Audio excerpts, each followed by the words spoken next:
Mungu amekupatia Kenya uiongoze kwa uwezo wake Mungu. Pia tunamtambua our CS ambaye amekuwa nasi, na bila kusahau nilikuwa nimemsahau mmoja wa kikundi ambaye patron ndi Mheshimiwa Honorable Solo, ndio by the way patron wa kikundi. Na wewe simama tu, nilikuwa nimekusahau, na ni mmoja wa kikundi. Yeye ni komanda wa nyimbo. Tunashukuru sana, anatusaidia. So mambo yote ambayo tunaongea mengine utayapata. Langu nataka kusema mtukufu rais ya kwamba ni wakati umefika, tunakubali. Naomba zote tukubali. Naomba waambie jirani yako ni wakati wa kukubali.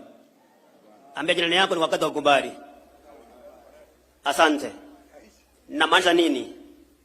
Mtu akifa kwetu, hata kama tunampenda sana, hawezi kukaa mmoja kwa miezi yote ama miaka yote. Lazima ukubali umzike. Si ni ukweli?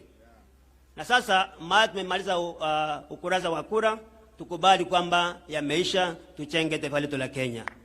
Ni wakati wa kukubali tuchenge taifa letu la Kenya baada ya kuangalia mambo ambayo yasiyofaa. Nchi yetu ni ya maana sana kuliko maisha mtu mmoja tu. Sisi sote ni wa maana. Kwa hivyo ombi langu ni kwamba tukubaliane. Lingine alafu nimalize, mimi sina mambo mengi, ni ya kwamba asante. Viongozi niomba, wanataka rais asikie. Thank you sir. Tukubali. Na pia mimi naye simama, sikuwa namtaka Mheshimiwa Simba Arati, nilimkataa.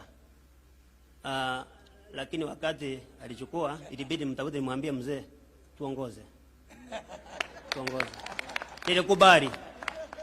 Hivyo naomba viongozi wote tukubali kwamba rais wetu wa Kenya Daktari William Samoei Ruto. Yale mengine tuyasike, tuangalie mbele.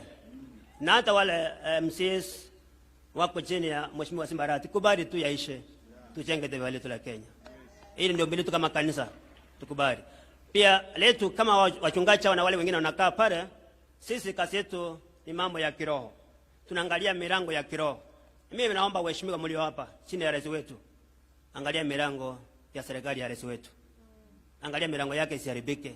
Chunga milango yake. Weka ukuta vizuri kabisa, ili serikali hii yale ambayo ilituahidi itufanyie. Si ni kweli kweli? Weka ukuta na tukubali. Hata kama wako kuweka kumzika kwa muda mrefu, mweka kwa moja atakunukia. Kubali aishi tu. Asante.